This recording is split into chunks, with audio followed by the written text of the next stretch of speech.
If you've lost access to your Cash App account and don't have your email, you can still recover your account by following these steps.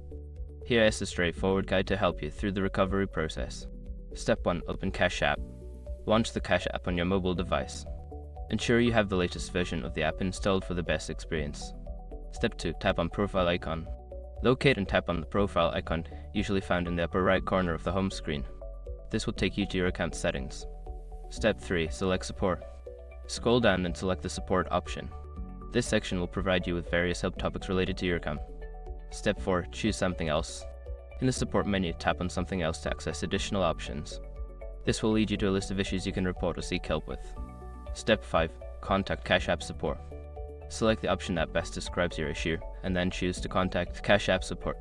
You can explain your situation, including the fact that you don't have access to your email, and they will guide you through the recovery process. By following these steps, you should be able to recover your Cash App account even without access to your email. If you encounter any difficulties, don't hesitate to reach out to Cash App Support for further assistance.